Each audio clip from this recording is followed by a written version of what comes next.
NFL fans, what is going on? Welcome back to a brand new episode of the J All Day NFL Show. In today's episode, I'm going to give you my final picks for Week 6.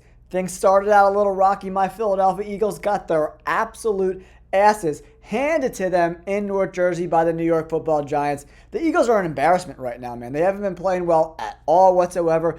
Injuries are piling up. Landon Dickerson, Jalen Carter, Quinyon Mitchell. It's a dumpster fire there in Philadelphia, guys. But in today's video, we're going to get those picks right for Week 6. Do better than we did last week. We're still 52-25-1 on the regular season, so I'm pretty happy with that. And our bets, even though our pick'ems were terrible last week, our bets crushed it, especially our teasers. We had a positive week with our sports betting. So if you're into sports betting and you want a leg up, make sure you check out my memberships where I release all my bets every single Friday. Full access to my sports book. All right, guys, let's get into these Week 6 picks. All right, all my NFL fans, let's get into these final Week 6 picks. But before we do that, you got to smash that like button, guys. It really helps us get into YouTube's algorithm. Also, on most of your phones, there's this new thing called the hype button. It also helps us get into YouTube's algorithm. So make sure you smash that as well, guys. And if you want more NFL content, consider subscribing to the channel. We're closing in on 27,000 subscribers. You guys are the best. We added 8,000 new subscribers in September. Crushing it. Let's get into these games, guys. London game, Broncos, Jets. Over there across the pond, guys. You got to roll with the Denver Broncos in this spot. The Jets have been awful, flat out, still winless on the season, and just a bad matchup, right? In every way imaginable. This Denver Broncos defense is very, very, very stingy, right? They gave up the least amount of points all year last year in the NFL. Really did a good job stopping Philadelphia in the second half last week. The Jets just don't really have an identity right now. I'm not the biggest Justin Fields guy, right? They're failing on every level. They're not really doing anything particularly well. They're really bad against the run. So I expect the Broncos to run the ball down their throat over there in London. I love the Broncos in this spot. It's a tough week because there's a lot of big favorites in that minus 400 range.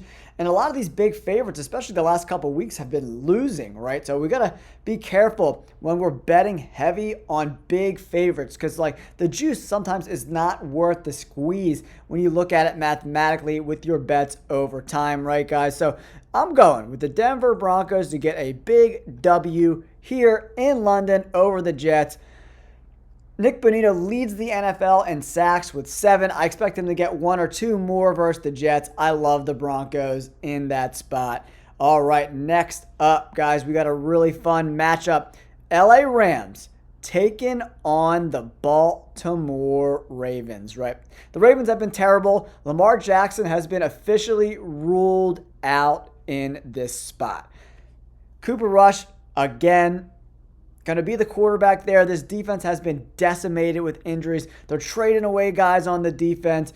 It's just not a good look, right? Kyren Williams ranks 6th in the NFL in total rushing yards this season. He'll be facing a Ravens defense that ranks 29th in rushing yards allowed to running backs. I think Kyren Williams, as long as he holds on to the dang football, is going to have a big game. Stafford looks really good in this spot too if you're into prop bets. He's the 4th most efficient quarterback in the NFL against man coverage, and Baltimore ranks 2nd in the NFL using man coverage with their defense, right? I think Puka Nacua and Matt Stafford eat up this man defense, and they also run a lot of single high coverage there, those kind of shells, and Stafford lights them up. He eats them for breakfast, right? This Ravens offense, it's not really good without Lamar Jackson, man. They're just not good enough. They're not running the ball effectively. The only way the Ravens win this game is if Derrick Henry goes for like 20 carries for 225 yards. But I think still Matt Stafford is just going to put up 30 points. You know, that's pretty much guaranteed in my opinion.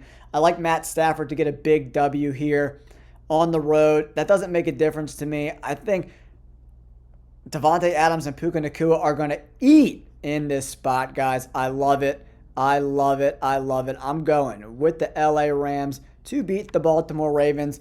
And the Ravens, their playoff hopes are dwindling week after week. I don't know, maybe we'll see Lamar Jackson next week. but he's been trying to work out that hamstring. It doesn't look good so far for Lamar Jackson. Next up, we got the Dallas Cowboys on the road taking on the Carolina Panthers. Honestly, guys, I've been going back and forth on this game, right? Because if we look a little bit closer at the injury report here for the Dallas Cowboys, guys, it's pretty lengthy, man. No CeeDee Lamb, Turpin's questionable, Miles Sanders is questionable, Guyton is questionable, but it looks like he's going to play the left tackle. Tyler Smith questionable, Tyler Booker questionable, Cooper Beebe is on IR, and it's even worse defensively for them. Look at this, right? Of the 11 starters, 6 of them are questionable. Fowler, the DN, Sanborn, the middle linebacker, Bland, the cornerback, Wilson, and Thomas, the safeties, and Diggs, all questionable. Backup DN, Marshawn Nealon, the rookie, he's questionable as well. I mean, it's a tough spot, man. Super banged up. Carolina Panthers aren't great at all whatsoever. Rico Dowdle had a huge game last week, over 200 yards. But, man, Dak Prescott has really, really impressed me all year long. Javonte Williams killed it last week, 16 carries, $135.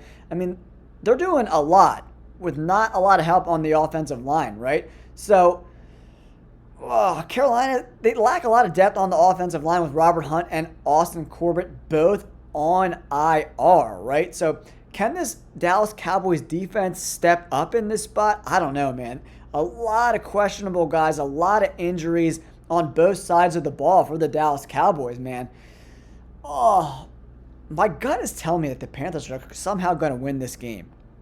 But, man, Dak Prescott has just been so good. So is Javonte Williams.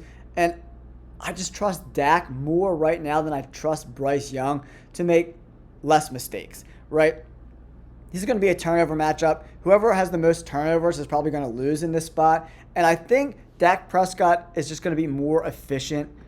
I love Dak Prescott in this spot. I'm going to roll with the Cowboys on the road. But, man, I'm like 50-50 in this spot. Oh, man, I don't know. It's going to be a tough one, man. It's going to be could be a high-scoring game because both of these defenses aren't very good. They're banged up a lot. But in a shootout, I just trust Dak Prescott.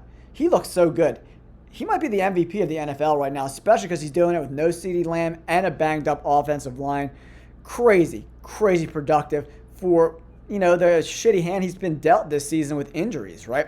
All right, now we're going to move on to the Arizona Cardinals, who had that big loss to the Titans, blew it there in the fourth quarter, versus a Indianapolis Colts team that has been unbelievably productive in every facet. Jonathan Taylor lit it up last week, 3 touchdowns versus the Raiders. They also went 8 for 10 on third down, which is extremely, extremely impressive. I don't care who you're playing, 80% on third down. You're going to win a lot of football games in this league if you consistently do that well on third down. Very, very impressive. Their kicker is hurt, though, Spencer Schrader. He's reportedly out for the season. And remember, Cardinals, Trey Benson and James Conner both on IR, right? There's a lot of miscommunication between Kyler Murray and his wide receivers, and the offensive line's been pretty mediocre, and Kyler Murray's dealing with an injury too. We got to keep our eye on that. He hasn't really been practicing this week, so I like the Indianapolis Colts to win at home versus a kind of reeling team in the Arizona Cardinals, right?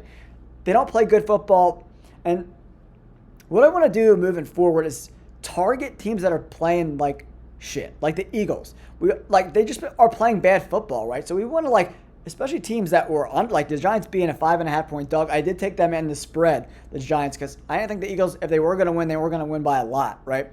So I like the Colts in this particular spot. I love what's going on with Daniel Jones and Jonathan Taylor playing Tyler Warren. Very complimentary football. Lou Anarumo, the new defensive coordinator there, has got this team looking really well. And he runs a lot of confusing looks. And I think they're going to force some turnovers versus the Cardinals and turn those turnovers into points.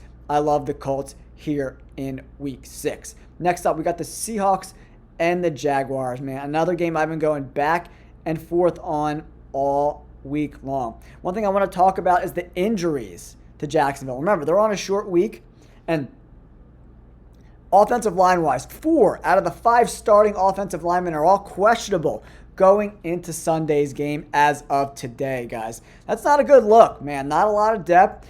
And the Seahawks play a stingy, tough style of defense, except for last week. They looked terrible. There was a bunch of injuries. So that's my conflict, right? There's a lot of injuries to Seattle's defense and then tons of injuries to the Jaguars' offensive line, right? So, oh man, you go back and forth. Cornerback Rick Wallen dealing with a concussion for Seattle. He's probably not going to play. And Derek Hall, oblique, he's probably not going to play either, right? So, oh man, we're going to have to keep our eyes on this injury report. Jackson Smith-Njigba ranks first in yards per route run against zone coverage. The Jaguars play zone at the 5th highest rate in the NFL, guys. And Sam Darnold smokes zone coverage, right? So I think the Jaguars are going to have to put up a shit ton of points to stay with Seattle. This could be another shootout situation. I like the over in this spot for sure. Jacksonville beat the Chiefs, and this is probably the best Trevor Lawrence has ever looked. But bigger injury news, Brenton Strange, the tight end, placed on IR. That's a huge loss. Trevor Lawrence used him as an outlet, especially on third down. The Jaguars give up the 6th most yards per game through the air, and Sam Darnold has looked great so far. Darnold ranks 3rd in EPA against zone coverage, making this a favorable matchup because the Jaguars run zone the 5th most in the NFL, right? So I'm going to roll with the Seahawks here, guys. I'm going to switch it up. I originally had the Jaguars, but I think all those injuries to that offensive line, it's going to hamper them in running the football, which they really want to do to open up things down the field. But without Brenton Strange, without a healthy offensive line, and I think Sam Darnold's going to cook here versus the Jaguars, even though they're on the road. I'm going with Seattle to get a big road victory over the Jaguars. Next up, Chargers versus the Miami Dolphins. The Chargers' offensive line is really, really banged up. Rashawn Slater is done for the year.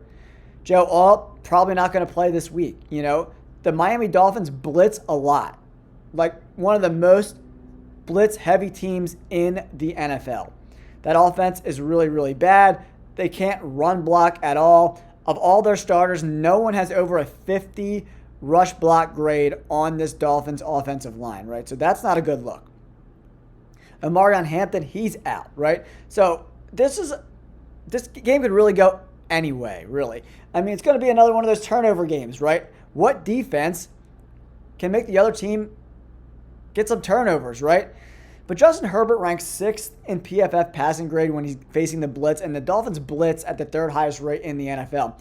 So he could pick them apart, and look for Keenan Allen to have a big game in this spot because Justin Herbert's going to want to get the ball out quick. So Ladd McConkey and Keenan Allen in those underneath kind of crossing routes, you know, those comebacks, 5 to 7 yard comebacks, quick, get the ball out of your hands type of situations there. The Chargers are just a better football team. They're a better coach team. And I think they're going to want to play harder than the Miami Dolphins are going to want to play, man. I can't bet on the Dolphins. I'm going to go with Harbaugh and the Chargers. But if Miami won this game and stole it, I wouldn't be surprised because Justin Herbert, when he doesn't have time, he's not really that great of a quarterback, right? So, I mean, people are like, he doesn't have time. Of course he's not going to be good. But there's plenty of teams. Look at the Dallas Cowboys offensive line. It's in complete shambles as well. And Dak Prescott is playing at an elite level, right? So you can't always make those excuses for your quarterback, man. So I like the Chargers to win this game because the Dolphins, I just don't believe in them at all. And they allowed over 200 rushing yards to Rico Dowdle, like behind a mediocre Carolina Panthers offensive line, right? So I look for the Chargers, even though their running back room is like me pretty much back there because nobody even knows who's going to be running the ball. But the Dolphins can't stop the run at all. They blitz too much. This is just a good matchup for Justin Herbert and the Chargers. I like the Chargers to win here in Week 6. Next, we got the Cleveland Browns and the Pittsburgh Steelers. And this game, like, kind of feels like a trap game a little bit. Pittsburgh Steelers coming off a bye. Joe Flacco got shipped out of town. Dylan Gabriel, the number 1. Shedeur Sanders got named the number 2 in this spot here, guys. I don't know. Judkins has looked great for the Browns, but are they going to be able to run the ball against the Steelers and a pretty solid front seven? I'm not really sure, but man, the Steelers offense is pretty meddling. Tons of passes within 5 to 7 yards of the line of scrimmage, right? Aaron Rodgers wants to get the ball out quick. And that could work well against this really talented D-line that's coming at them, led by Myles Garrett and the Browns. Dylan Gabriel looked okay last week. I mean, if they're able to establish the run like they have been with Judkins, they could stay in this game a little bit. I think mostly this year, the Steelers are going to win a lot of close games. 3, 7, 5 points, kind of something like that. But coming off a bye, 2 weeks to prepare. They got some tape on Dylan Gabriel from this past week. I know I'm picking a lot of favorites this week, but in these matchups, it's not just like underdog favorite. Like when you just look at the X's and the O's and the hats on hats, I don't know how Dylan Gabriel, does really, really well in this spot. But I do like David Njoku to potentially have a big game for the Browns. Pittsburgh Steelers earlier in the year gave up a ton of yards and catches to Hunter Henry from the Patriots. So if they could use the tight end, get the ball out fast to some of those people in those 10 to 12 yard in the middle of the field. But it's tough because Dylan Gabriel is so small, right? To find those open receivers in the middle of the field can be challenging for a shorter quarterback. Everything's just leaning towards the Steelers in this spot. I just trust Aaron Rodgers at home especially to get a W here. Patriots versus the New Orleans Saints. Saints got a big win over the Giants last week. Giants did turn the ball over on 5 consecutive drives last week, and then they kicked the shit out of the Eagles this week. The NFL has been straight wonky all year long. There's been no consistency with these teams. It's been really hard to bet, right? So be careful if you're betting. I wouldn't be betting the farm anytime soon until we see some consistency out of any teams in the NFL, right? So we got the Patriots on the road taking on the Saints in New Orleans. Spencer Rattler finally got a win, but man, who wins this game? The Patriots beat Buffalo in Buffalo, and for them to beat Buffalo in Buffalo and then come and lose to the Saints, that would be crazy in my opinion. But, and you look at that game versus the Giants with New Orleans, did the Saints actually win? Or was it the Giants just giving them the football 5 times in that game? And they only won 26-16, 10 points, and they turned the ball over 5 times, the Giants did. So, I don't love that. And I did call it, man. I thought the Patriots had a good chance to win. I called it. Patriots got it done. May and Diggs have a great connection right now. Diggs went 10 for $146. Really, really, really good stuff, man. And Diggs has a really good matchup versus Quincy Riley this week. He ranks 4th among wide receivers in PFF receiving grade. He'll likely have tons of touchdown opportunities against Riley, who ranks 90th in PFF coverage grade at the cornerback spot. Oh, man. And I think the Patriots defense is going to hold this running game in check and force Spencer Rattler to throw the ball down the field. And with Christian Gonzalez back, this defense looks really, really good. I love the Patriots to get a win here on the road. Titans versus the Raiders. 2 really bad football teams. The Raiders, man, Brock Bowers is out again. That's a bummer. Definitely a bummer. I think Genti has the potential to have a big game here. He ranks 5th among running backs in yards after contact, right? He's really hard to bring down. And he's facing a Titans defense that ranks 31st, in bringing guys down, right? So they allow a ton of yards after contact, right? So Genti, that's the recipe to win this game, is to run the ball, play action, because Geno Smith has been an absolute dumpster fire. This is 2 really bad football teams. The Titans on the road in Vegas. Geno's got to get a win, right? Geno's probably playing for his starting spot here because he's been one of the worst quarterbacks in the NFL. But so has Cam Ward. He's really been ineffective all year long. And they would have lost to the Cardinals if not for a bunch of wonky stuff. So I'm going to roll with the Raiders here, man. I think Genti is going to have a big game. I'm expecting 85 to 100 yards on the ground. I think they're going to try to limit Geno Smith deep balls down the field. It is a bummer that there is no Brock Bowers in this spot. I've been going back and forth, but for the Titans to win remember, they're back-to-back road games. They were in Arizona last week. They got to go on the road again.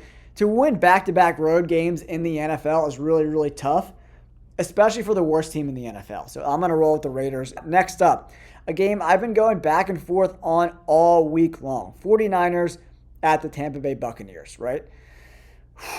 Man, 49ers coaching really impressed me last week. Baker Mayfield just willing his team to victory week in and week out. This Buccaneers defense looked beatable last week.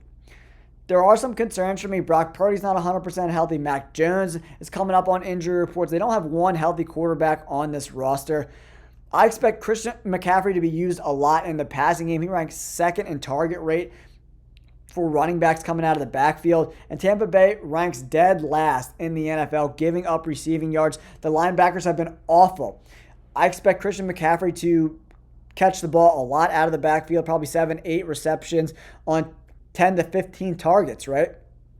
Especially with no Kittle in this spot. Is that going to be enough to beat Baker Mayfield and Emeka Egbuka, right? Oh, man, I'm not really sure.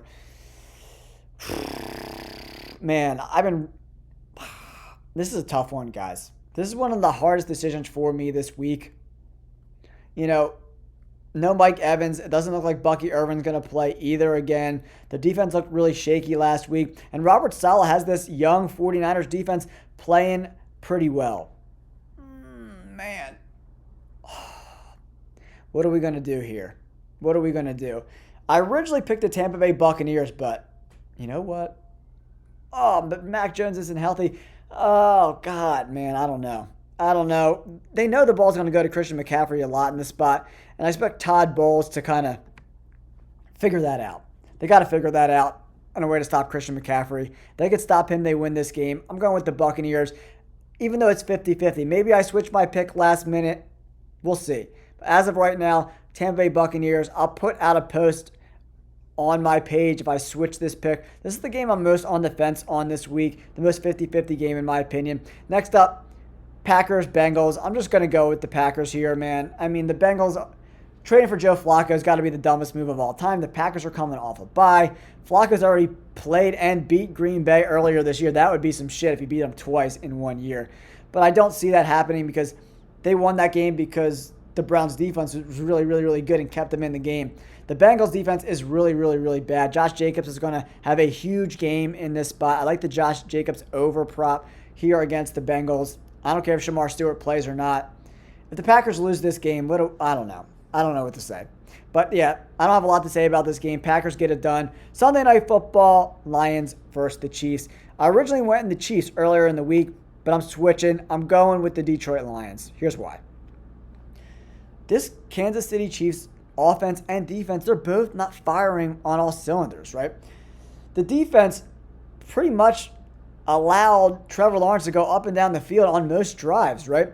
And Jared Goff is the sixth highest graded quarterback against two high coverage shells this season. The Chiefs rank second in the NFL in two high coverage shell usage. Man, that's a lot of crazy words coming out of my mouth, guys. But yeah, I mean, I think it's a good matchup for Jared Goff, right?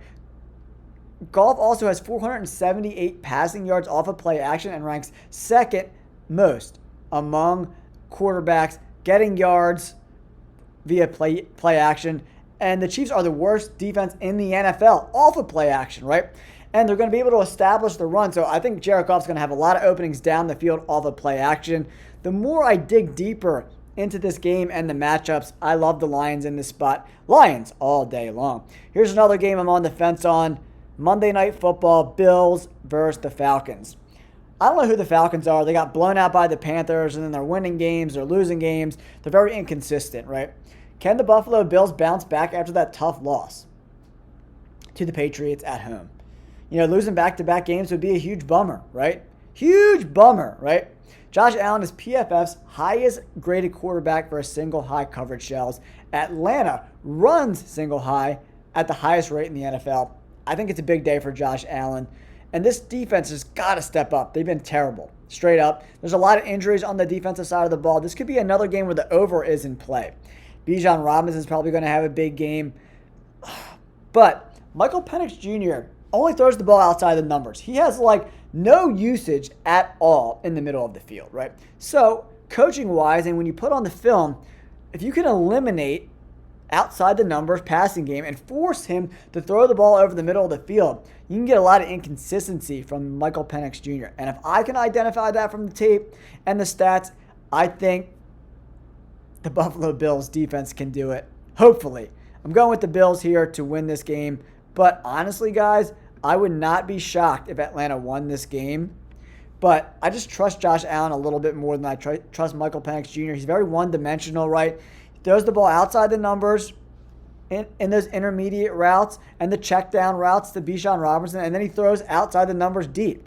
He never throws post over the middle, doesn't really use the tight end over the middle of the field either. He's very one-dimensional, and you could scheme up for that and scheme against that, right? So next up, and wrapping up my final picks for Week 6, Bears, Commanders. I'm going with the Commanders. The Bears are giving up the second most yards per game in the running game. And listen, what do the Commanders want to do in this spot, guys? They want to run the football. Jaden Daniels is the second highest graded quarterback when facing two high coverages. The Bears run two high coverages at the 10th highest rate in the NFL. I think Jaden Daniels can have some success. I just bumped my nose on the mic, guys. I'm bumping my nose on the mic. Terry McLaurin's going to come back. Ja'Cory Krosky-Merritt ranks first among running backs in yards after contact per carry. He'll face a Chicago Bears defense that's dead last in yards allowed after contact. Tons of missed tackles from this Bears defense. This is a bad matchup for the Bears. I love the Commanders. There it is, guys. Wrapping up my Week 6 final picks. Thank you guys so much for tuning into the program. You're the best. Don't forget to like and subscribe. Peace.